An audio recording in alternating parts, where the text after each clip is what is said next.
I used to play tight end when I was in middle school. So you actually can do it. Yeah, I have a little bit of background. I was actually when I was recruited to Gilman in high school. How I was recruited was I caught a touchdown pass in a scrimmage. As a 6'4", 250 8th grade tight end, that can get you noticed. Is it unusual to be in that position where normally an offensive lineman knows they're in every play, but with you it's sort of waiting for that call that, okay, I'm in this one play on this one series sort of thing? Yeah, it's a little weird because usually you have a little bit of continuity where you're in every play as an offensive lineman, but just rolling with the punches. When your name is called, you go out there and give 100% effort, and you don't necessarily have to worry about being tired on the next play because you might not be in. So that makes sense. Stephen, not only are you one of the strongest players on the team, you're one of the smartest, both on and off the field. How does it help to be able to, obviously be able to have those smarts to be able to use on the football field, especially playing in those kind of package situations? Football is a cerebral game. I mean, you got to be very smart to understand our offense, to analyze defenses. And I think it helps me out because, maybe when I go out there, I know, like, generally speaking, what the look is. I don't have to think about it. I just go up and I see what the front is, and then I know exactly what to do. Stephen, Jim was talking about the way that you transformed your body past year. He said he's been really impressed. Can you just kind of tell us detail what did you do in terms of what were you focusing on, that kind of thing?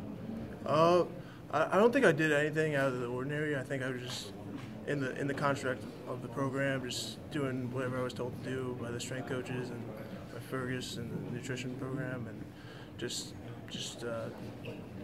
basically just doing what I was supposed to do, and just good things come as they usually do when you do what you're supposed to do, I think. But yeah, there was not like some kind of extreme diet that I did. Just eating a lot of the same stuff I used to eat. Just maybe being a little bit more selective about how much I'm eating at times.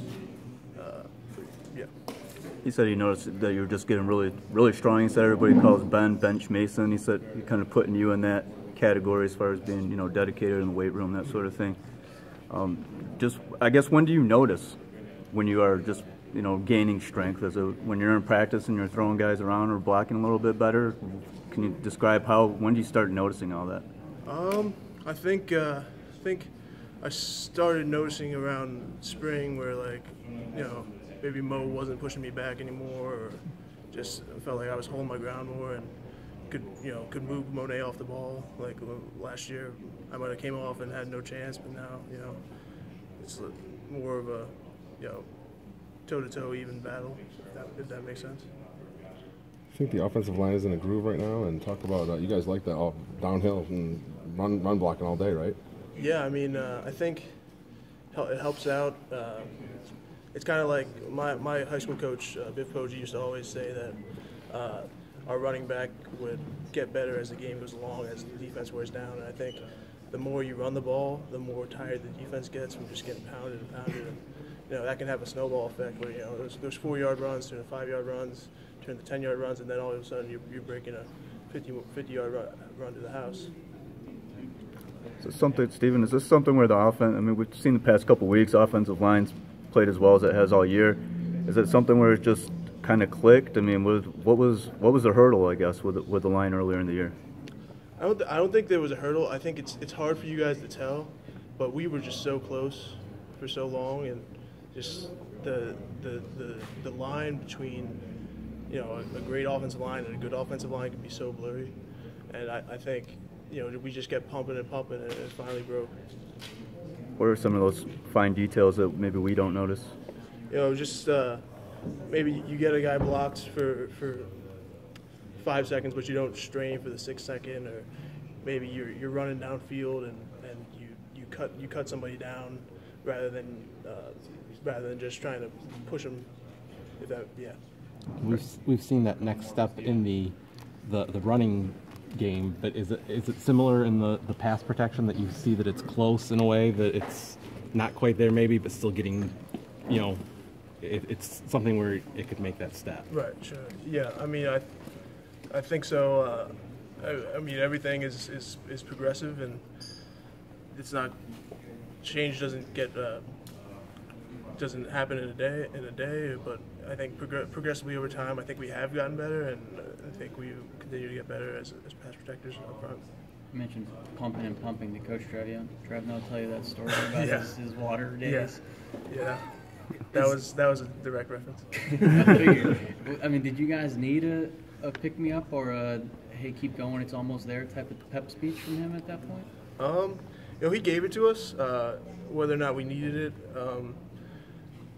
could be argued. But I mean, it's always, I guess, a pep speech is you can always use one. But I think it's true, and it almost doesn't have to be said that if you just keep on working, good things will happen. Especially as an offensive lineman. When was that? A couple weeks ago that he played that? Honestly, I don't remember. Have you ever seen one of those? You're like 20 years old. Have you ever seen one of those before? Did you have any idea what he was talking about when he said the hand pump water fountain? I hadn't seen it, but Bredesen has, because he's more of a country boy. I'm he's seen it. less so, more of a suburban child. Yeah. But Ben confirmed that they exist. Although I don't have any personal empirical evidence that they do. But, yeah. Caesar said that he was worried that they were going to cancel the game. What were you doing during that delay? I put the Penn State game on my iPad. We had a couple guys laying down watching the game and just relaxing. I knew I had faith that we were going to play the game, and to me it was a matter of when. I hope we weren't going to play until like 5 a.m. or something ridiculous like that, but we were just staying loose, and you don't want to just get tighter and tighter in there. Were you worried about after seeing the long delay in East Lansing and what's going on up there?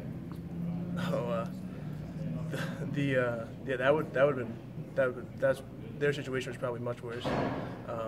But it's kind of ironic because if we played the game at noon, it would have been over by the time our delay started. So it's kind of the weather is very variable. Anything else for Stephen? All right.